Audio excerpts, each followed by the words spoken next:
Are you looking to take your personal finances to the next level? Well, you're in the right place. Welcome to the Monday Money Tip Podcast, presented by I Was Broke, Now I'm Not, with your host, Joseph Sangle. Well, welcome to the Monday Money Tip Podcast. My name is Joseph Sangle, one of the co-hosts, and we are presented by I Was Broke, Now I'm Not, iwasbrokenowimnot.com, and this is episode number? 90. Episode number 90. We're getting old. Yeah, we're getting old. Our podcast is officially a toddler. Isn't that awesome? In dog years? No, like a toddler for real. 2.5 years old. Isn't that a toddler? Oh, yeah. Think about it. I was thinking about the 90. No, 90. No, 90. Yeah, no, it takes, the whole first year, if you haven't listened to this podcast the whole way with us, and we've picked up so many listeners, maybe they went back and listened to some episodes. But when we first started out, it was every other Monday. It was. And then we went big time in 2019 to every week. It was just too much fun. And we're thinking about maybe having it even more often, even trying a Facebook Live thing coming up. So be tuned for some stuff like that. Fired up. It's March 23rd. It's spring has sprung. The daffodils are out. Actually, they're starting to expire in South Carolina. Isn't that awesome? Yes. And if you're up in Minnesota, where I like to go every summer, and escape the then heat. maybe they're starting to all open up. But it's springtime, and we're going to talk about what today? Today, we are talking about starting your small business dream. So, Great. Our question for today is, I have an idea for a business. Do you have some steps or tips you recommend for me? The answer is, of course, yes. We have a lot of tips. It's going to be so much fun. Tell everybody what our featured resource of the month is. Yes, our featured resource this month is the Savings Challenge. So chances are pretty high that you're wasting some money each and every month. You probably already know it and you probably feel it. Let's take care of it this month. In the Savings Challenge, we will show you ways you can save money so you can better fund your dreams. If you want to save money in your budget and put more money in your dreams pocket, sign up today and just go to iwbnin.com/savings challenge, and it's only $14. Yeah, and you'll save a lot more than that. If you don't save $14, we'll give you your money back. Yeah. Get fired up. We usually say you'll save $1,000. So yeah, we think you'll save at least $1,000 in your annual budget. So that'd be great. Yep. Check it out there, iwbnin.com/savings challenge. Now we're going to go to one of my favorite sections of the podcast. You know what time that is. Let's go. Now it's time to get caught up with our current money events. This portion of the podcast is sponsored by I Was Broke, Now I'm Not. Take your finances to the next level by utilizing their financial tools and calculators. Visit iwbnin.com and click on Tools. Budgeting templates, debt freedom date calculators, retirement calculators, investment calculators, they're all right there at your fingertips, and they're all free. That's right. As we like to say, they are free, $99. You can afford that. That fits everybody's budget. Check those out. Today's current money event section has got us all freaked out. We should have some metal acid rock. What do you think? The market is breaking down. The market like is that? breaking That was down. awesome. Woo! That was something. That was, I don't know what just happened. We but need to make that the like a market is crazy. Now, we do record these podcasts a couple days in advance. Got to. And today we've triggered the market again. It went down by more than 2,000 points, which stops automatically trading. They put everybody in the penalty box and says, you all are crazy. Don't come out for 15 minutes. The stock market has been on a wild month due to the coronavirus, the so-called COVID-19 concerns. It's led to a global economic slowdown. Saudi Arabia and Russia decided to have a price war on oil. And 1,000-point swings, now 2,000-point swings, have happened daily. The rates on treasuries have collapsed. When I say collapsed, I believe that you could go the rest of your life and you will never see what has happened over the last month happen. Ever. That's a bold statement. I believe it is true. Fear is reigning. What should you do? Well, I encourage you to not allow fear to rule your financial strategy. In fact, fear equals irrational.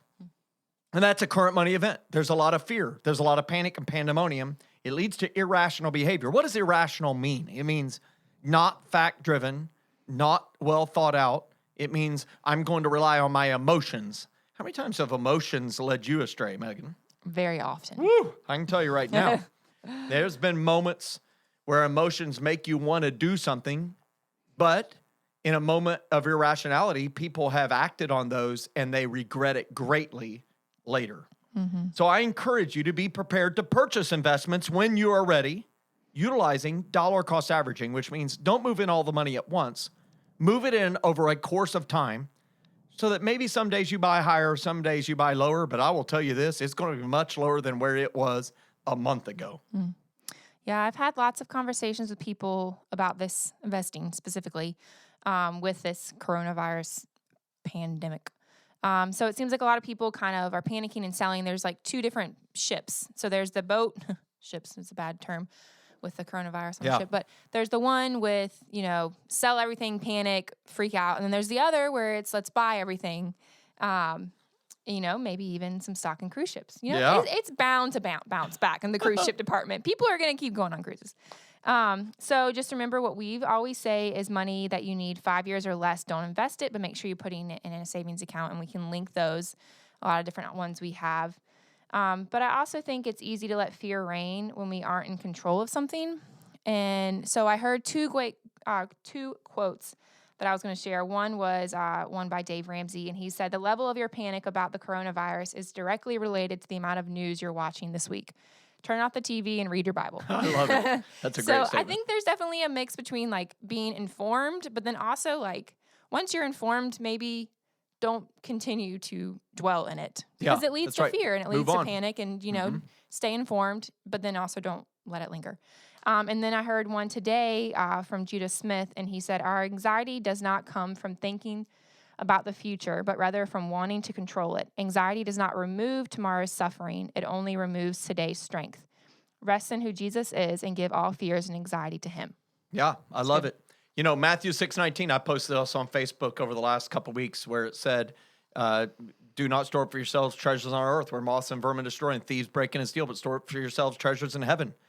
Where moths and vermin do not destroy, and with thieves do not break in and steal, for wherever your heart is, there your treasure will be also. And this is where we realize where a lot of people's treasure is. Yeah. And no one likes to lose money. Don't get me wrong. Just because you're sad that you lost money. I'm sad. I've lost lots of money, so-called value, but I still have the same amount of ownership of these companies. And one of the things that I understand when I look at that scripture about treasures in heaven, store up for yourselves treasures in heaven, a lot of people ask, how do you do that? And in 1 Timothy, it shares chapter 6, how to do that. It says there's 5 do's and 2 don'ts. It says, therefore, I command you to not be arrogant. That's one don't. Nor put your hope in wealth. Those are the 2 don'ts. Don't do that. Don't be arrogant or put your hope in wealth, which is so uncertain, is what he's written. Right. And here's the 5 do's. You ready? But to put your hope in God, to be rich in good deeds, to be generous, be willing to share, and it says to do, so do not store up for yourselves treasures on earth where thieves break in and steal, right? Store up your treasure in heaven. So the 2 don'ts, don't be arrogant, don't put your hope in wealth, but do good, put your hope in God, be rich in good deeds, be generous, be willing to share. That's your 5 do's. You do that, then you will have a peace that's different than those that are panicking. And I will remind you, one of the little-known employed strategies for investors is to buy high and sell low, which is what you're doing when you're selling when the market goes down. Right. And how do you know?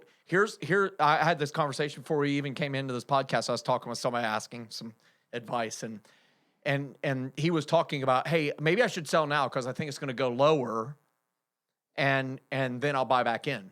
And I said, well, then you have to be right twice. You have to be right on the day of selling now, but you have to be right on the day you buy back in. Right. That it really is. And what day is the day to get back in? Yeah. Do you know? No. And he said, I do not know. Yeah. And I said, well, then all you have to do is make one good decision, and that is maybe move in some money now with dollar cost averaging and see what happens. And so that is what I would encourage you to think about with current money events. Also think about things you can do. For example, I have pre-funded all of my contributions to my kids' 529 plan. I put all the money into the account. Now, it's not all been invested. Right. I'm doing that over a course of several weeks. I don't know when the bottom is, but dollar cost averaging will help me take the best advantage of that. I have also pre-funded all of my contribution to my regular IRA. So if you have a regular IRA that you contribute to monthly or a Roth IRA, I encourage you, if you have the margin, move the money in now. And then you don't have to contribute to it the rest of the year. So that part of your budget, you can just replenish, and you can dollar cost average it over time. And so that's what's going on in the world of investing. Don't let fear take you over. And replay this podcast a year from now. Replay it 6 months from now and see where we might be. I will tell you right now, my belief, it'll be recovered from where it's at right now. And we will have had a blip, one that created a lot of pandemonium for a lot of people and the world markets. But at the end of the day, the value of these companies has not been utterly destroyed. It's just been put off for a while. So that's it for today's Current Money Events. I think it's one of the biggest Current Money Event sections we've ever had because it is so directly tied to people's plans, hopes, and dreams and the ability to fund them. Right. Don't panic. Let facts rule the day and make good, wise decisions. That's why we have this podcast coming out every week. Yep. Awesome. That's it for today's Current Money Events section. Cool. Okay, our success story today comes from Aaron. And Aaron said, my wife and I have been working together since the class and are talking about the I Was Broke Now I'm Not, our group study class, and are using the website tools. The rung we're currently on is paying off all the debt from smallest to largest, aka the snowball effect. So stop right there. The rung that they're paying off is paying off all debt from the smallest to largest using the debt snowball. Yep. So, podcast listeners, we're going to test you. We had an episode on the ladder. We talk about the I Was Broke Now I'm Not ladder all the time. I want you to think, do you know what rung number that is? Okay, I'm going to give you 3 seconds to figure it out. 3, 2, 1. That's right. It's rung number 4. So they're on rung number 4. Okay. So I will say that once we were able to have 1 month's worth of expenses in our savings account, that's rung number 2. It sure gave us a real peace of mind. I still can't believe we were able to have that much money put away. It's awesome. According to the website tool, we should have all of our debts paid off within a year and a half. Wow, that's awesome. They didn't say that. I'm saying that. That's everything, including 2 car payments, which is also amazing. Sometimes my wife and I say, why didn't we start this sooner? Aaron. Yeah. Yep. Thanks, Aaron. I appreciate you sharing that. I love that you're repeating the rungs of the ladder. It's given him a roadmap and for their family a roadmap. I like that because if you're a family, you're a couple, and you're trying to figure out which financial decision to make next, should we save? Should we focus on paying off debt? What should we do next? And you don't have a roadmap that you can both look at, then you're looking at each other and saying, I don't know who's right. And then usually the most forceful arguer wins. Yeah. The better debater wins. But when you have a roadmap, then you can just look at the roadmap and follow the roadmap to financial success. Aaron and his wife, they're on the way. It's going to be awesome. We can't wait till they get to rung number 9. Yeah, living that fully funded life. That's right. Okay, so our question for today, ready? Yes. Okay. So the question is, I have an idea for a business. Do you have some steps or tips you recommend for me? Absolutely not. Absolutely yes. I'm thinking about rung number 9. I had an idea that it's going to be. Down. But I have an idea for a business. Do you have some steps or tips you recommend for me? Absolutely. And so the first thing I like to talk about is I like to talk about the bigger picture, what we call investing. This is an investment. Starting a business is an investment. It should be an investment. You're not starting a business just because you're passionate about it. You're passionate about it because it could make some money for you. And it could help you fund some dreams, and you get to do something you enjoy. And we call this Oxen. I wrote a book about it called Oxen, and it's really the key to an abundant harvest. And we like to use this ox analogy.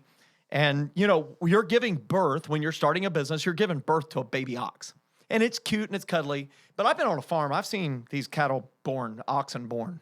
And, you know, when they come out, you know, they kind of are getting born, and it's kind of a messy process. And plop, the baby falls on the ground. Isn't that amazing? It's crazy. I mean, can you imagine being born, you know, in doctors with humans, man? We're there holding the head and catching the baby. I mean, can you imagine if a human had a baby and just dropped it on the ground? It's unbelievable to me. Is, yeah. But the baby drops on the ground. I love my analogies.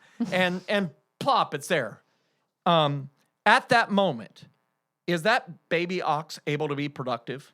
Is it able to carry the load? No. Is it able to produce anything?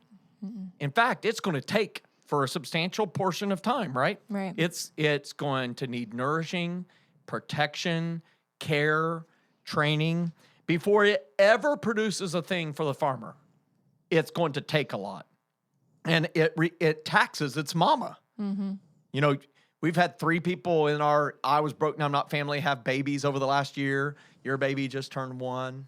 Isn't that amazing? She's crying already. It's crazy. And here's the fact. That mama is taxed. Is that true? Yes. Yeah. Very much true. I mean, mama gets taxed. And so in my analogy, who's mama? Well, it's your family. It's going to tax you financially to start the business. It's going to tax you time-wise. It's going to tax you attention-wise. You're going to have sleep deprivation, maybe some exhaustion, some fear, some anguish, some struggles, people problems, location problems, getting the thing off the ground problems before it ever has a chance to be productive for you. And that ox is going to leave a little presents laying around. You're going to have to deal with some of that too. So we leave it that way. See, we talk it so nicely. But is that a good analogy? Yes. And so I want to help you move, get it, in the right direction. We're going to try to steer you in the right direction. It's going to be utterly amazing. Oh my goodness. And that's noble. All of the Get fired up.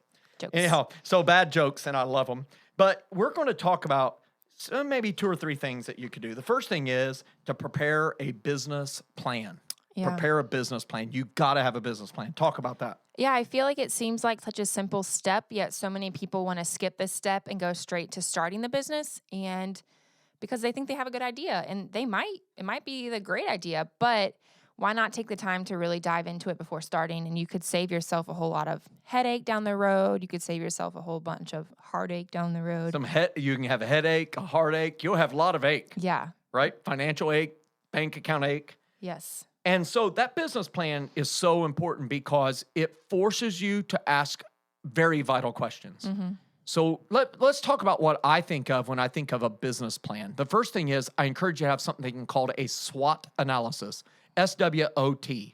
And that it's an analogy, an acronym really, for 4 different words, SWOT, strengths, weaknesses, opportunities, threats. So basically, when you look at your business idea, what are the strengths of the idea?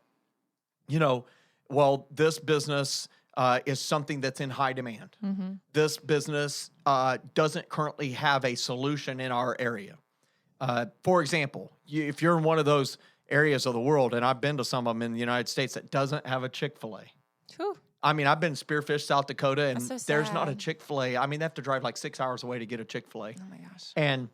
And so they love Chick-fil-A. And so one of the strengths of having a Chick-fil-A in Spearfish, Sturgis, Rapid City, South Dakota is, there is no other place like that near there. And then what is the weaknesses of my plan? No one likes to think of the weaknesses, but you must think through them because it causes you not only to think of the weaknesses, but as you think about them, there are things you can do to mitigate that weakness so that it does not implode your plan's ability to prosper. One of the weaknesses of a plan might be, hey, I want to start this business, but the location I can afford is way out of the traffic area and it's a retail business. It requires on people knowing about my business. That could be a weakness. But you could turn that weakness into a strength by creating a great online presence. Yeah. So you have to think about that because it forces you to think about what is great about my plan, what is weak about it. And then the other 2, O and T, is opportunities and threats. What are the opportunities that this affords you that you could take advantage of? What are the threats to your business? What would cause your business plan to just completely die? And so what are the competitive threats? Who could enter in the market and take you out? Like, can Amazon come in and just take away your business like they have like the mall business? Yeah. That's a threat. And so you got to do that. Strengths, weaknesses, opportunities, threats. A SWOT analysis. The next thing is a pro forma income statement. A pro forma income statement really has 3 things that it allows you to say is, how will this idea make money? How will it make money? Who will you sell to? How will it make money? What are your assumptions? What are the assumptions you're making? How many foot traffic? How many cups of coffee you'll sell a day for your coffee shop? How many bricks a day can you lay if it's a bricklaying business? If it's a home building business, how many homes can you reasonably build in a year? And then who do you need to make it work? This is the people question. And I always see these semis going down the road and it says our most valuable asset, 63 feet ahead or 53 feet ahead. I can't remember what it is. I don't know how long a semi-trailer is. Who knows? 63 or 53. Somebody can correct us watching the video. But that's that asking the question, how will it make money? What are your assumptions and who do you need to make it work? Seeing those income statements, the revenue, all the expenses, so valuable. And it's so important to write down your assumptions so that when things are better or worse than in the future, you can go back and look at your assumptions and say, where was I wrong? Where were we right? Okay? Share everybody the next thing we need to look at. All right. The next thing is cost. So you have financial costs, which would be dollars, and then you have human costs of time. Yeah. So who is it going to cost, and how much is it going to cost? The dollars. So there's financial costs. That's kind of what we run to. How many dollars will it take to start up? And a lot of people start a business and say, we have enough money to make it Thursday. Okay. Thursdays are coming. But you need to know that's one of the number one reasons why small business startups fail. Yeah. Is not because it was a bad idea, it's because you didn't have enough capital to start with. And then what is the who man cost? I call it who man instead of human, because who is the man? Who is the woman that's going to help you run? And I want you to think of it this way. What is the cost to you as a human? Your best energy, your time, stress, anxiety, pressure. I don't think you can avoid that when you're starting a business. Right. But there's ways you can mitigate it. And is it worth it? And then, of course, you have to do research. I encourage you this is for your business plan, that you talk with owners of similar businesses. You seek wise counsel from business owners. Do market research. Can you test it on a small scale first? Talk about that. Yeah, I think the market research is really huge. But I think this idea is kind of similar to what we talk about with a coach with your finances. So you wouldn't take advice from someone who isn't winning with their finances. So why would you take advice from somebody maybe who's never started a small business or hasn't succeeded? Someone that hasn't succeeded might be able to tell you why they didn't succeed. So that could be beneficial. But why not, learn from somebody who's done it and succeeded? Most of those people are going to be so appreciative that they made it. They're going to be willing and wanting to share their knowledge with you and help you. And so it's such a massive amount of knowledge that I feel like utilizing that person would be huge. Most small business leaders still can't believe their idea worked. Yeah.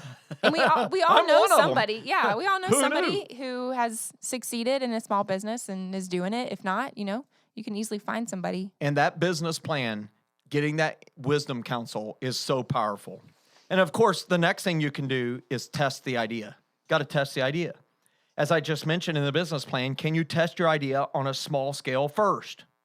Give some examples on how you could test the ideas on a small scale. Yeah, so maybe your small business is selling food. So could you set up shop at a food fair or a festival? Obviously. A lot of restaurants have started out of a food truck. Yeah, there's lots of, so one of our favorite restaurants in town, they sell food, but they don't sell other things. So they allow, other food trucks and other companies to come in and set up in the parking lot. They specialize in a type of food. Yeah, and but they allow other types of food to be sold. Other types of businesses to come and set up, so why not that?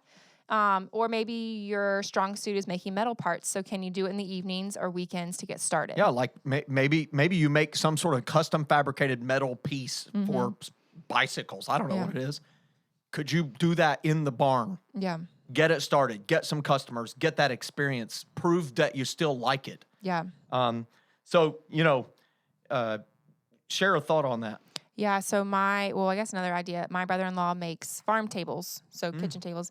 So him and his friend do that in the evenings, and they sell them, and they're in side money, and it's something he loves. Something he loves to do. Proud of it. Yeah. I bet it's hard for him to say goodbye to him once he makes them. Yeah, they're really beautiful. I'm trying to get him to make me one. I'm trying to get on that. So, but you could have a great idea. It could just not be the right time. So maybe the market is oversaturated with that idea, or maybe you hit the jackpot and everybody wants your idea. But either way, it's important to test the idea first so you know what you're dealing with. Yeah, I tested the idea of I was broke, now I'm not, by going to people's houses in the evening, helping them with a budget. I started blogging in the evenings. When I would travel, and I travel quite a bit in the evenings at the hotel, I'd sit and write. My friends are going out getting in trouble. I'm writing a blog post, a web blog post. And we tested the idea. Right. It worked. And that allowed me to test. Am I as passionate now after spending 2 more hours in the evening with it than I was before? Did they benefit from it? Did they make advancements? And then, of course, the third thing we can do is what? Understand the business side of business. Yeah. So we got to prepare a business plan. Then I encourage you to test the idea. And then you must understand the business side of business. Every business is unique, but there's one area where the uniqueness goes away. And what is that? Financial accounting. That's right. There's still going to be revenue. There's still going to be outgo. There's overhead cost, the cost of goods sold. There's a common language governed by the governments of generally accepted accounting principles, GAAP. And what is your overhead? What is your gross margin? What is your net profit? When will you have net profit? Hopefully soon. Should you pay estimated quarterly tax payments? What are your responsibilities for paying FUTA and your local, what is FUTA? Federal Unemployment Tax Authority. Did you know that? No. We pay that for you because Megan is on the payroll here. Believe it or not, she gets paid to do this. Can you believe it? That's great. And then we have SCUTA, which is the South Carolina Unemployment Tax Authority. None of us want Megan to use that, but we pay into that. And that's something I had no idea existed. Right. But they came collecting. They have ways of getting a hold of you. I'm sure they do. And so what records are you required to keep? For how long should you keep them? And here's what I see happen so many times is people are passionate about the thing they're doing. So they choose to try and make a go of it as a business.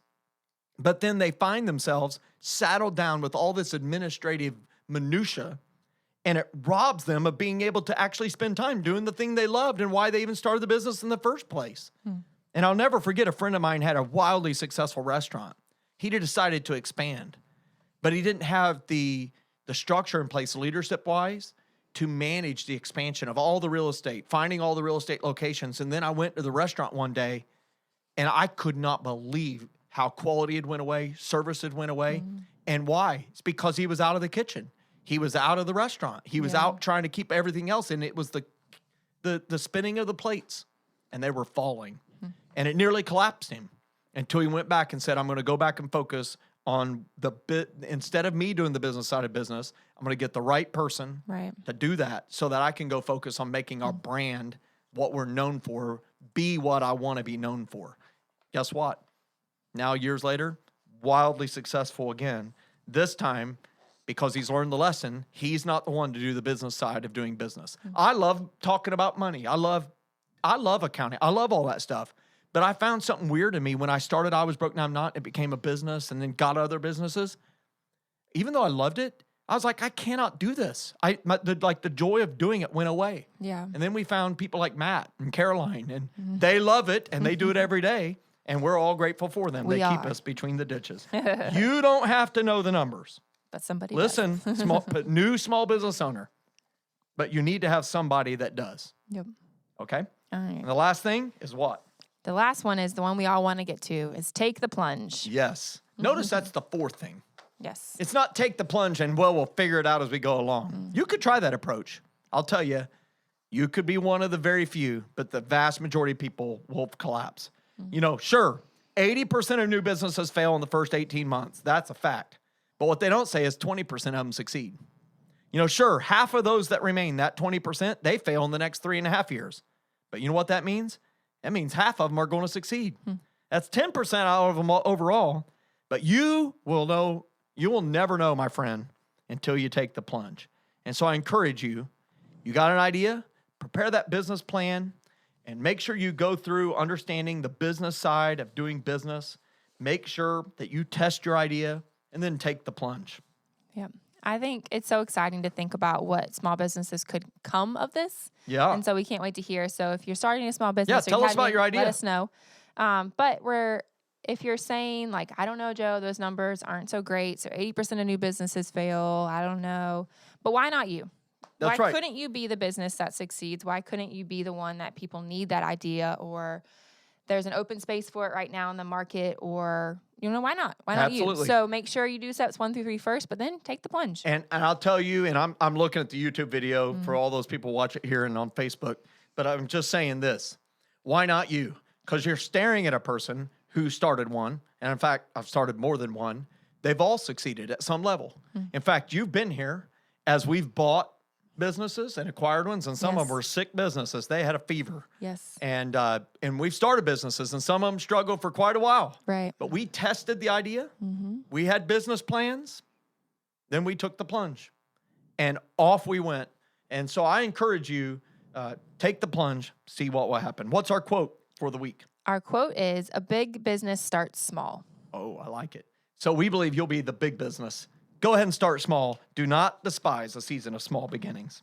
Yep. Hey, and next Monday, we're going to talk about, it's going to be, in a couple days, it'll be April Fool's Day after next week's episode. So we're just going to have April Fool's Day on that day.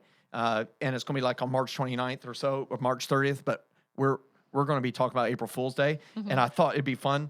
We talk about April Fools and all the tricks we play on people, but we're going to title it foolish things people do with money.